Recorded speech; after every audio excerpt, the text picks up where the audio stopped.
This episode is brought to you by Progressive, America's #1 motorcycle insurer. Everything is more exhilarating when you're on your motorcycle, just like your bike is more protected when you choose Progressive Motorcycle Insurance. They offer coverage for your bike, starting as low as $75 per year. And they keep things affordable, with discounts like paid in full, multi-policy, and responsible driver. So raise your kickstands and get to quoting at Progressive.com to see if you could save. Progressive Casualty Insurance Company and Affiliates. $75 premium is for state minimum coverage. Not available in D.C. Discounts not available in all states or situations. It's all go, go, go, isn't it? Luckily, it only takes a minute to freshen up with Burt's Bees Micellar Towelettes. Anywhere, anytime. Made with at least 70% upcycled cotton, these 3-in-1 wipes effectively and gently remove makeup, cleanse, and hydrate, leaving your skin with no oily residue. Available in coconut and lotus or rose water. Visit burtsbees.com to shop now. Burt's Bees. By nature, for all. Conservative, constitutional. It's the Andrew Cooperrider Show, keeping you informed on what's going on right here in Kentucky.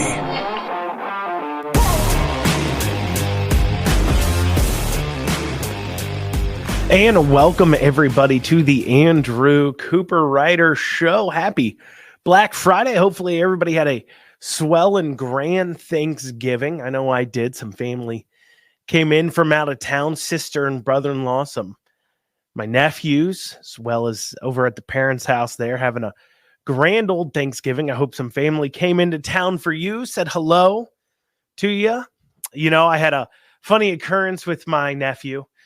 He is, let's see, he's about five. And at a funny occurrence, he was talking to me. And he said something to me in a funny way. He goes, "Well, I don't know what him does, but it's fun." And I said, "I don't know what him does." That's a interesting way of saying that. And I mentioned it to my sister. I said, "Wow, who's in your house talking like that? You know, we moved out of the hills a generation ago. Who's in there talking like that?" And she goes, "Oh, well, he's just struggling a little bit with his pronouns." And I said, "Oh, I understand. It doesn't get much easier. It doesn't get much easier." And it certainly doesn't. Wait until he finds out about they, their, zing, and cat self. You know, all neo pronouns people go by, where they just make it up. I think he'll be in for a world of hurt. Well, you're listening to the Andrew Cooperrider Show. Of course, I'm your host, Andrew Cooperrider. As always, you can reach out to the show by emailing info@theandrewshow.com. Once again, that's info@theandrewshow.com. You can catch it every Monday through Friday at 9 a.m. right here on WZXI. You can also catch, if you miss it at 9 a.m. on WZXI, you can also catch it at 1 p.m. everywhere else on Facebook, YouTube, Twitter, Rumble, as well as all major podcasting platforms. You can always head on over to theandrewshow.com. Once again, that's theandrewshow.com for pretty much all the information I just gave you. If you forget it and you're like, "Oh man, I want to email Andrew, I want to say something to him, I want to check out old episodes, I want to do those things," just head on over to theandrewshow.com and you'll find links and everything you need, and even a contact form for if you want to reach out to the show. In fact, one of today's stories was actually sent to me, emailed over to me as a suggestion from a listener. So I encourage you all to do the same thing. You see funny stories or different stories or political stories or something you think needs to be covered, send it on over. Of course, today, the big issue, big story going on is the train derailment in Rockcastle County from CSX. You know, it would seem as I'm recording this, or at least yesterday, there was a fire burning at the crash site going on. It appears to be at least 16 cars derailed there north of Livingston. That included 2 molten sulfur cars that have been breached and lost some of their contents. And yesterday there, that was on fire. Could still be burning today. You know, obviously that's a big deal. Beshear has declared a state of emergency. Areas have been evacuated as the cleanup goes on. And, you know, you've been seeing these train derailments on the news, I think a little bit more recently, but I think that's just partially because the news is covering it. Ever since the was it that East Palestine derailment in Ohio that was big? I think people just started covering train derailments more because a friend of mine actually works at CSX, and I haven't talked to him in some time, but while he was working there, I was aghast to find out just how often trains actually do derail. They derail constantly. Just most of the time there's no people around. It's not near anybody's houses. They're not carrying hazardous materials. And so it's really not a big deal, or containers aren't breached. And so it just really doesn't become an issue and you don't hear about it. And I think that's part of why the coverage recently it's just been a little more sensationalized, but obviously we hope everybody in that area, we've got a speedy cleanup, can get back into their homes, so on and so forth. On the subject, though, of Beshear, he's facing down an ethics complaint right now. The Foundation for Accountability and Civic Trust filed an ethics complaint with the Kentucky Executive Board Ethics Commission due to his use of state resources for political purposes. And what they're pointing to is a specific event that he held in October, towards the end of October, where, of course, he was doing one of these check signing ceremonies, which of course is political in and of themselves. It's so funny that we know these are political, right? So Beshear comes into town. He's got money for something. In this case, it was a water system. He's got money for something he wants to give away. And so he's going to act like you won the lottery. He's going to give you a big old check coming from the desk of the governor with his signature on it, and hand you a couple million to deal with your sewer problem, handing you tax dollars that they've taken from people in your area in the first place. And of course, he's signing the check, big old check, like it's from him. But of course, it's actually from you and I, the taxpayer. But what do we expect from Democrats? They look at your money as their money. It's their money to spend. They did something nice for you by using tax dollars to do the basic things government should be doing, infrastructure, when the few things most of us agree that government should do. So, of course, it's always one of the last things to get the money. But during this event, while he's handing out this cashola, spending, of course, our taxpayer funds, not just to hand out the check, but have the event as you have to pay for security, time off, the rental, everything else. Apparently, he had some campaign signs behind him on the stage. And that was a step too far. That's where the line was drawn. Not the millions, of course, spent giving out for purely political purposes. Who knows how much they actually needed? I'm sure they actually need the money, but not to mention the tens of thousands spent to put on that event. That's not purely political. Of course, it wasn't until you throw in the campaign sign. And obviously, I think this is ridiculous. But I mean, when we come into, people talk about the incumbent effect.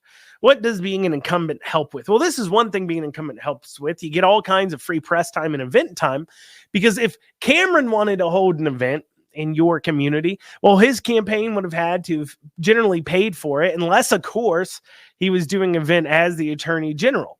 So if somebody wasn't a current office holder and they wanted to hold an event in your community, they got to pay for it completely. If they just want FaceTime, they just want to say they were there, make some headlines in the newspaper, they're going to have to dole out some cash from the campaign account. Now, Beshear, he gets to use tax dollars to put on the event, tax dollars to grab the headlines, saving the money from the campaign. But that's not the only thing these current office holders do. They all do this. It's unfortunate, but they all do it. Every single office holder, they'll have some of their staff. Some of their staff is appointed. They're political appointees. They're there through a political process, right? They were chosen by the person who holds the office. And whether it's an unspoken what have you, but they're getting a salary, of course, to make sure that the person they're working for looks good.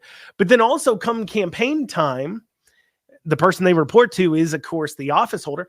Well, come campaign time, they quote unquote volunteer on their boss's campaign, volunteer, and end up driving them around and accompanying them to everything, basically managing their schedules, doing all the stuff that campaign staff would do, but that's volunteer. Meanwhile, they're still getting paid a salary by you and I, the taxpayer. But who's in charge of making sure he's fulfilling his job duties? Well, the person who he's volunteering from. So what the office holder does, and everybody does this, literally on the primary trail, it didn't matter if it's Quarles, Cameron, Ball, Adams,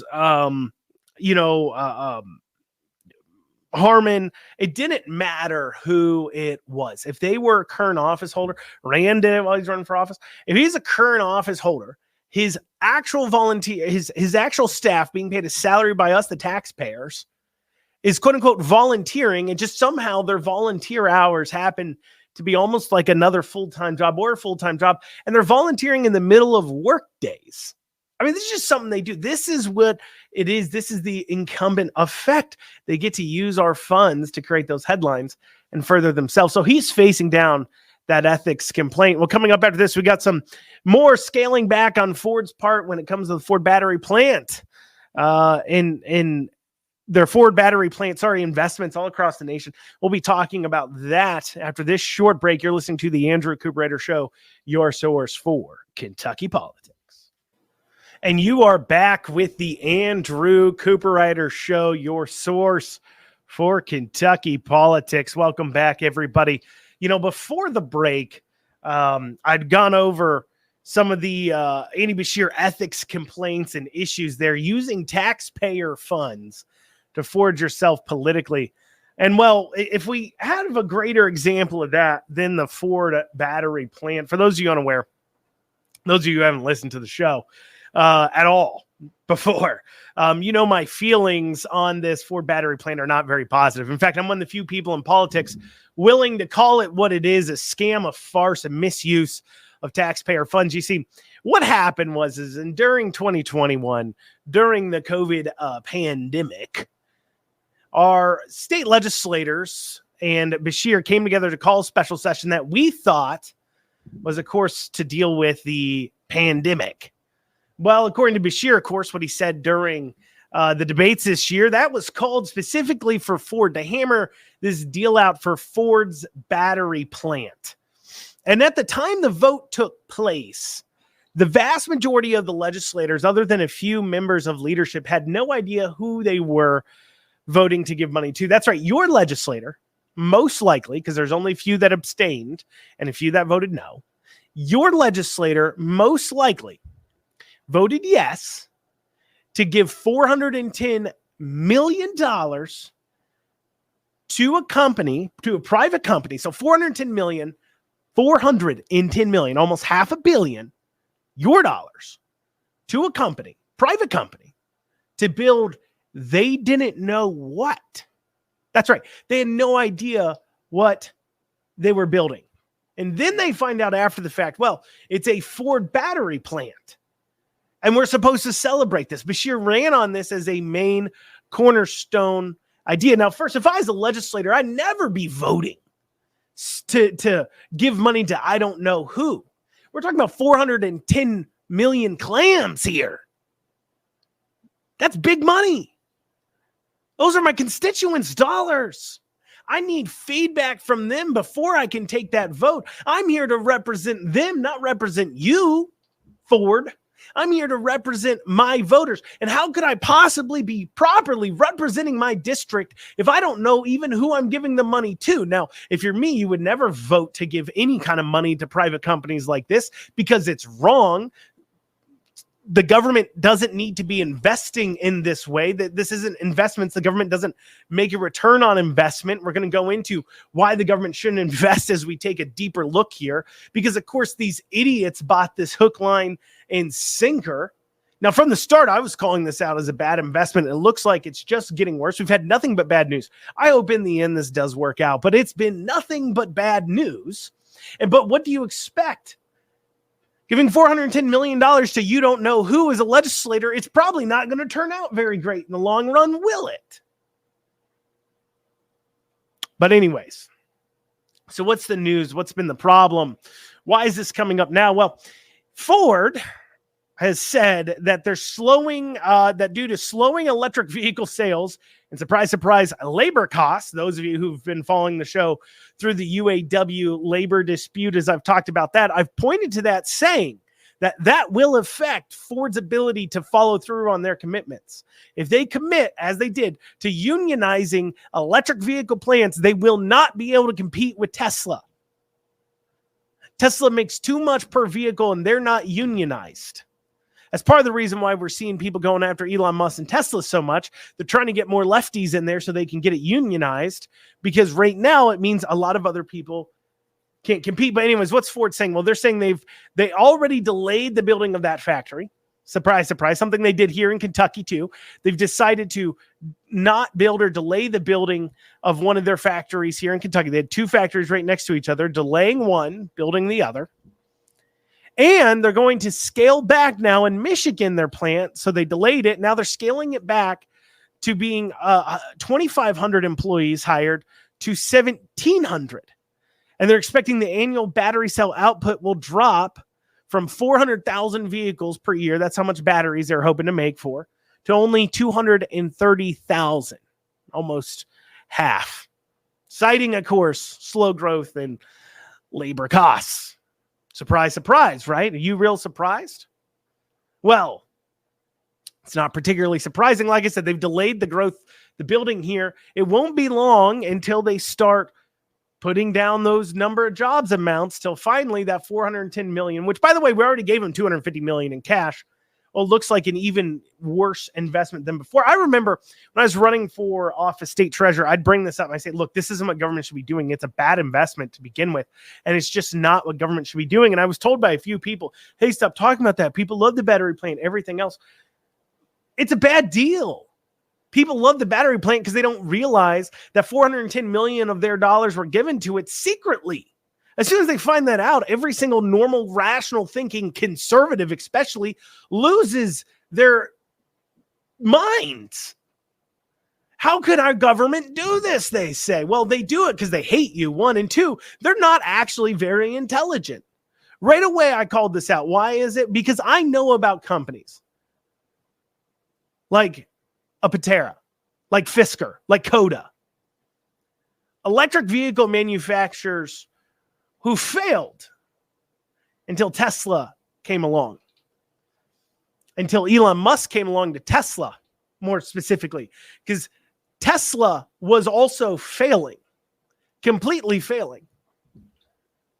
It was on its way to bankruptcy like every other electric vehicle manufacturer out there. And then Elon Musk came along and turned it into the most profitable vehicle manufacturing company on the planet. But everybody else is trying to repeat this now. They're trying to repeat what Tesla did, not realizing that Tesla was an offshoot. Any kind of study of what happens, you would know that electric vehicles have 100% failed up until Tesla.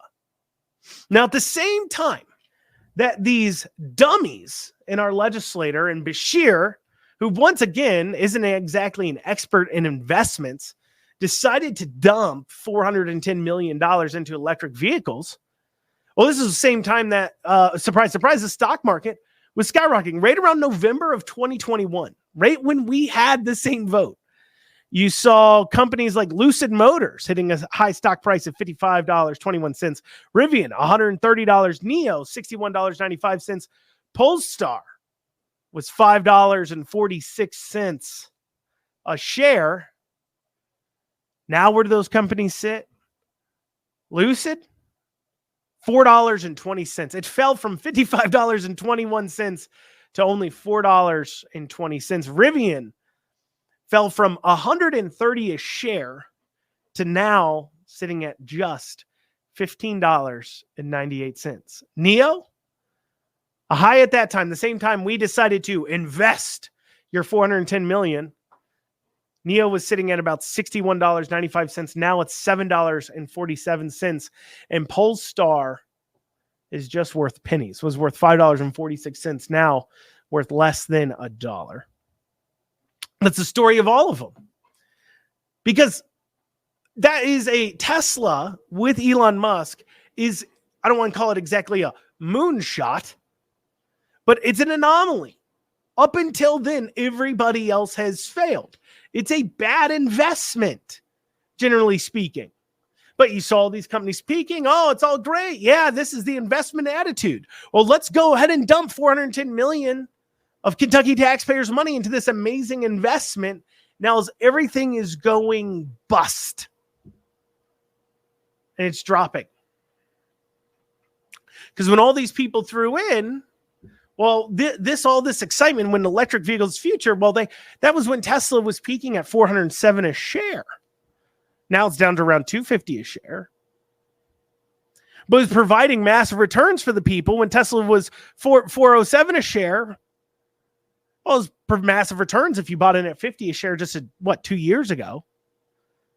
But Tesla succeeded. Other companies didn't because the market was small. Tesla offered something the other people couldn't. People latched onto it. Electric vehicles is growing. Don't get me wrong, but this is a new venture. You see, this was the mistake that Beshear and our leadership made.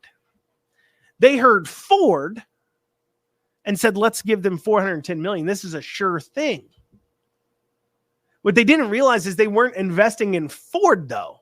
They were investing in a venture.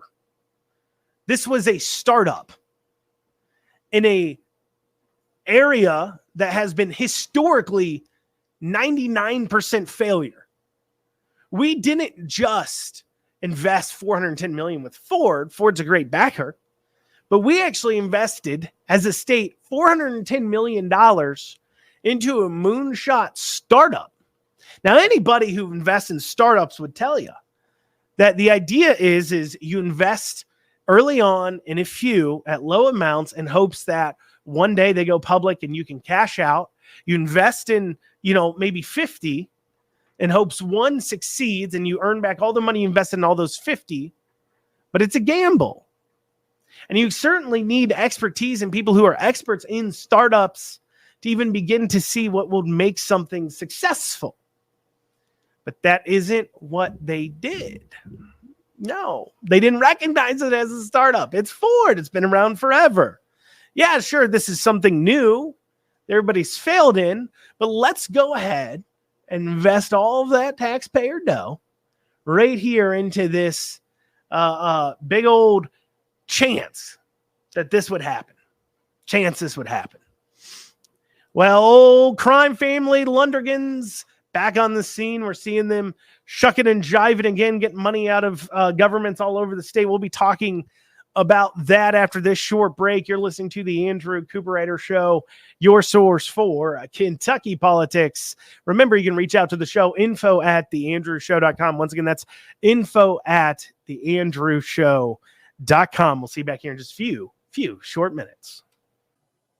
And you are back with the Andrew Cooperrider Show, your source for Kentucky politics.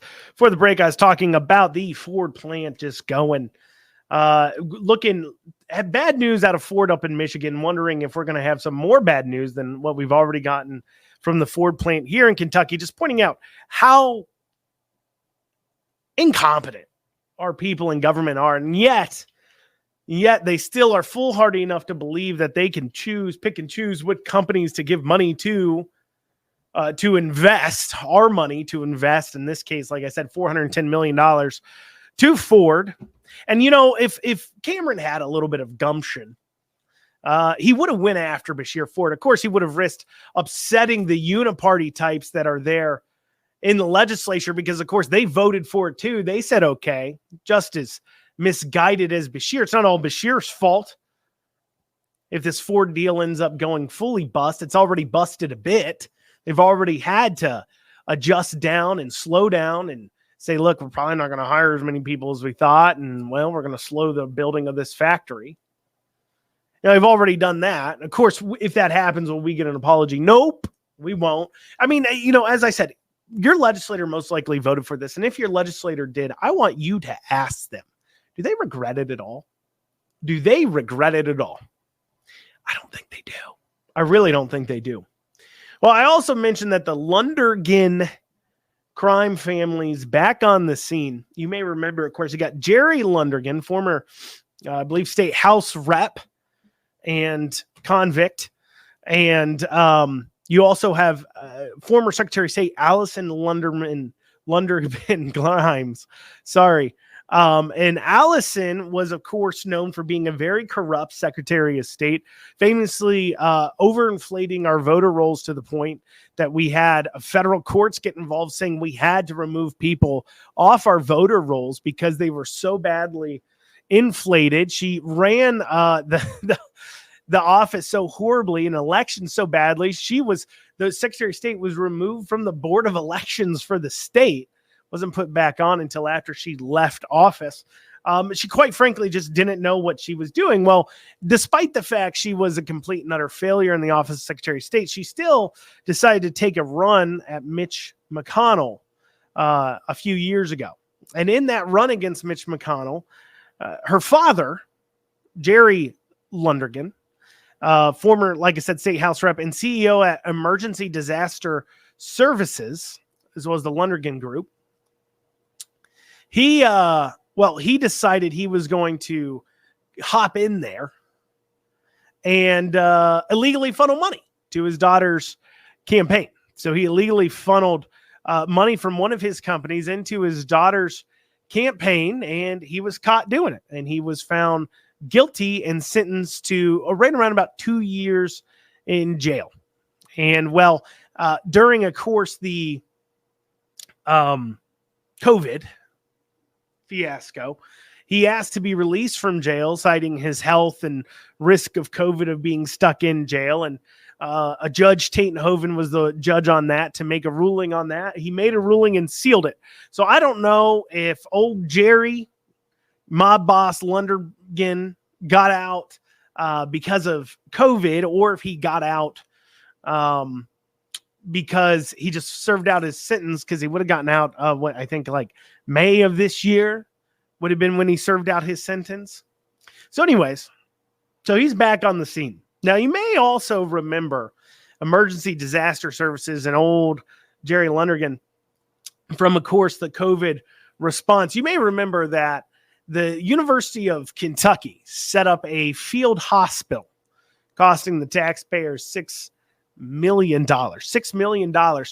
inside of the Nutter Field House there, the practice facility right next to the Commonwealth Stadium for the football. They've got another indoor football stadium there on the other side for the players to practice in.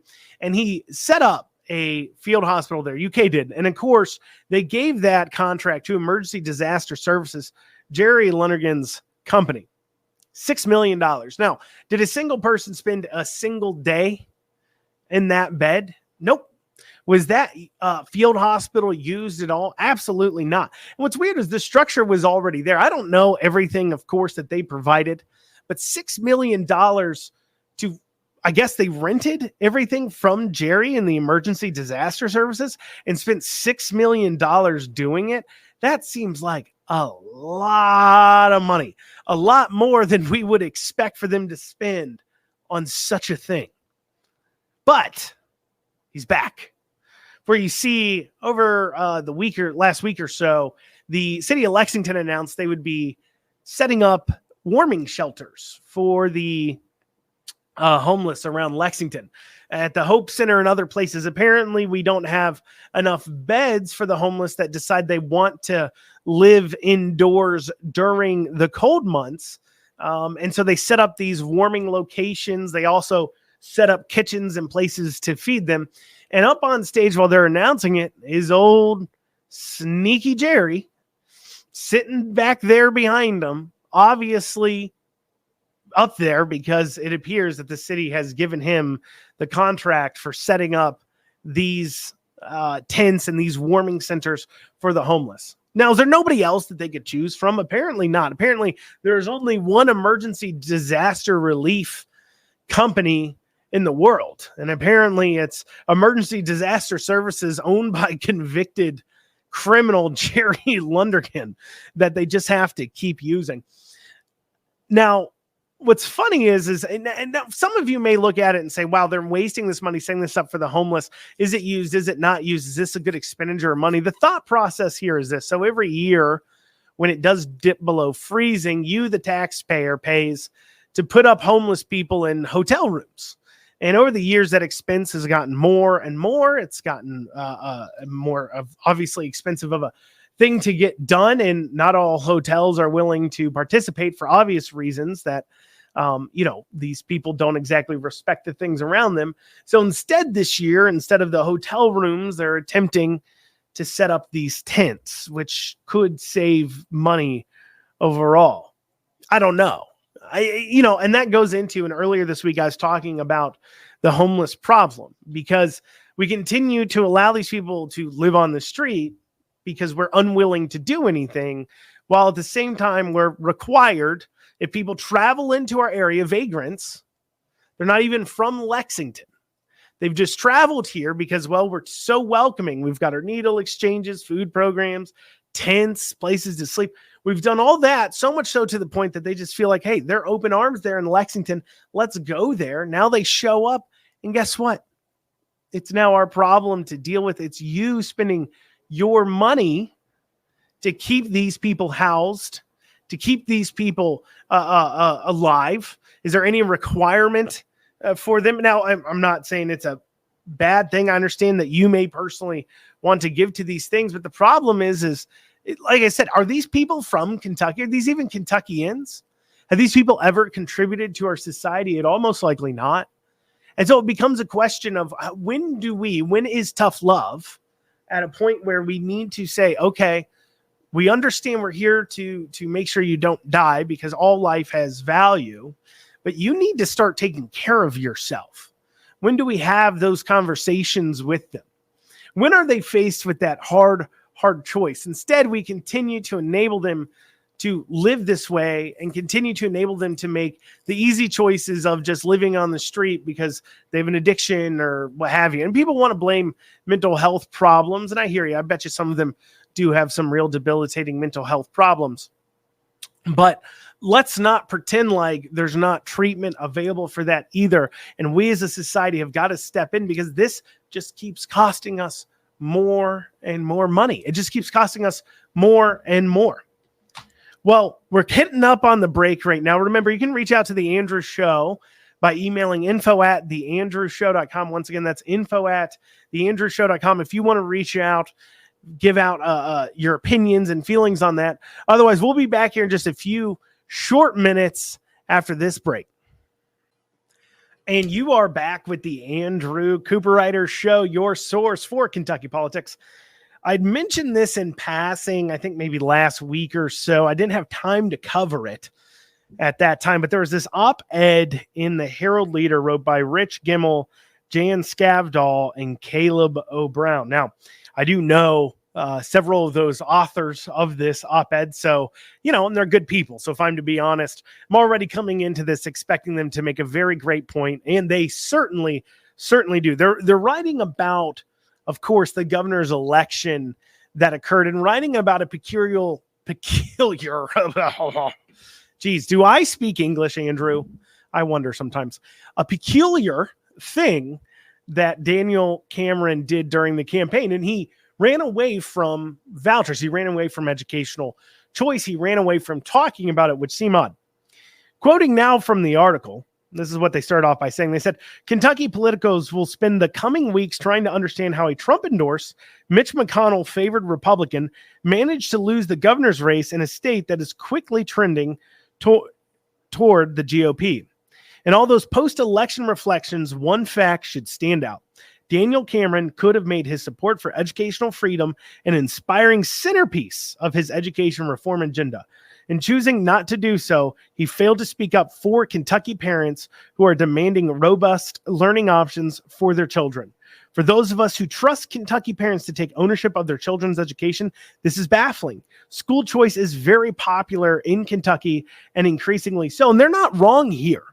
I mean, for some reason, he ran away from it because he's afraid of the teachers, afraid of the schools. But when you look at somewhere like Louisville, somewhere that overperformed for Beshear compared to 4 years ago, they're having massive school issues. A place where you were hoping to earn some votes over from Beshear, especially if you wanted to hold him off and if you wanted to take him on, you taking some of those votes out of Jefferson County and putting him on the spot about school choice at this time when there were so many issues going on in the school would have done so. Not Cameron, but Cameron's PACs, the PACs that were supporting Cameron without coordinating with the Cameron campaign, were going after Beshear on the school issues in JCPS. And then Beshear's campaign was going after Republicans in the legislature over the failures of JCPS. But Cameron himself, the Cameron campaign, didn't use these failures at all to point to why we need to try something different, why we need to take a good hard look at school choice. Instead, he ran away from it like his hair was on fire. And it is very popular, especially in areas where Beshear carried.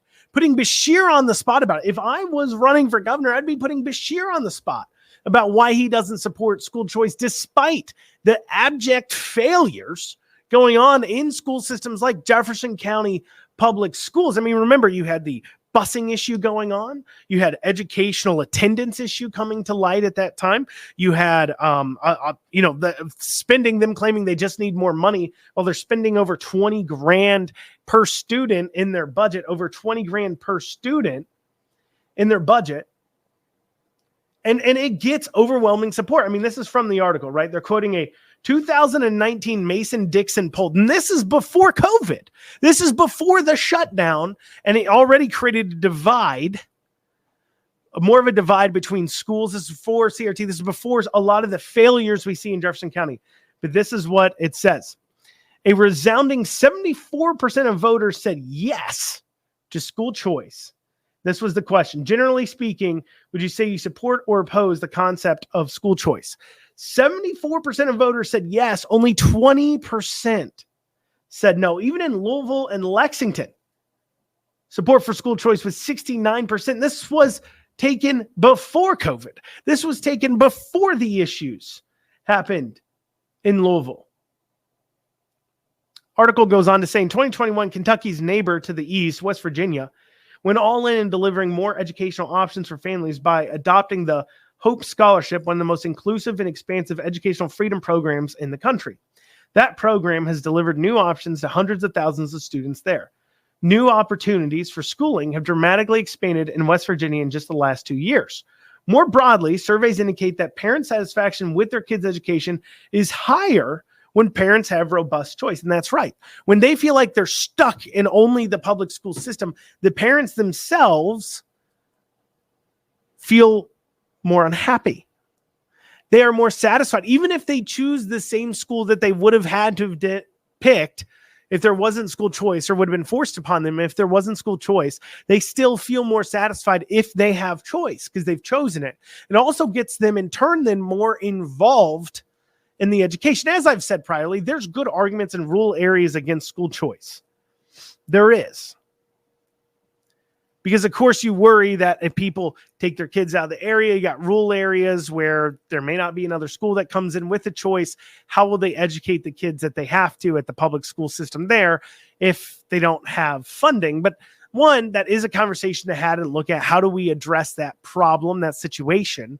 But two, it shouldn't be based upon the idea that you get to hold kids in your community captive or hostage.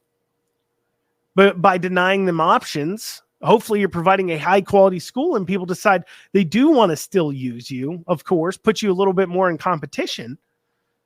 But anyways, so they're more excited when they have choices. But the article goes on to say, whether the chief concerns for parents are test scores, safety, sports teams, religious values, or any other dimensions along which parents regularly make choices on behalf of their children, educational freedom delivers. And the people who want to leave that power with the parents are regularly rewarded at the ballot box. True.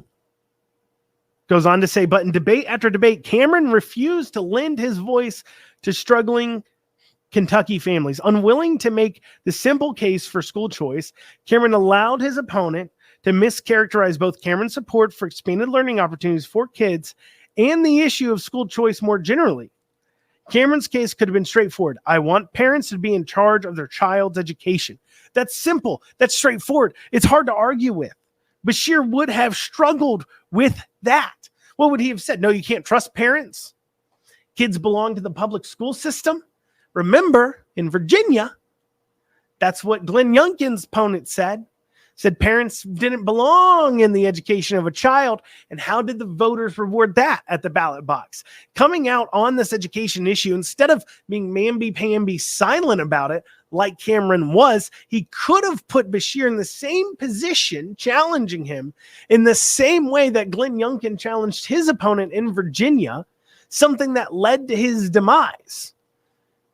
Having Beshear on the record admitting that he doesn't believe parents should be in charge of education would have been great for the campaign, but instead of standing strong on school choice and putting Beshear in the position that he had to respond for that, Cameron backed down.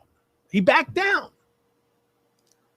During the primary, he said he was for it. We knew he was for it. I don't understand why he backed down. I don't understand why he decided not to talk about it, unless, once again, they were gun shy about the teachers' issues during Bev and not realizing it's different now than it was in November of 2019, as far as that goes, not realizing that even people in rural areas understand that educational choice could be good, and understand that, look, our rural areas may get a choice or two, may not, and we can create a plan that addresses those concerns because in many counties, the schools are the largest employer. And so we definitely have to address that concern. Article goes on to say, while Kentuckians agree that most important educational decisions should rest with the parents, Cameron couldn't bring himself to state that basic fact in public, and it's likely this failure cost him crucial votes. It's not just likely, it did. It did. Every state that touches our Commonwealth has some sort of educational choice program. We're surrounded by states that allow school choice. Kentucky's on like an island. And yet, despite this, and despite that working in these other states, despite the fact we see climbing test scores in those areas still not very great, and despite the fact that we see even climbing compensation packages for teachers in that area, not going to pretend it's amazing, but climbing, we can't adopt that here in Kentucky. It leaves you asking quite a lot of questions. It really does. Why didn't Cameron come out and support school choice? Why did he run away from vouchers in the general? It will be one of those questions that leaves me scratching my head, and apparently other conservatives all across the state scratching our heads for times to come. Well, y'all, that's what we have time for today on the Andrew Cooperrider Show. I hope you're having a great Black Friday out there, getting your shopping, getting your deals done. I hope it's an amazing day for you. Thanks for listening. We'll be back here Monday with another episode of the Andrew Cooperrider Show at 9 a.m. Y'all have a great rest of your day and your weekend. We'll see you soon.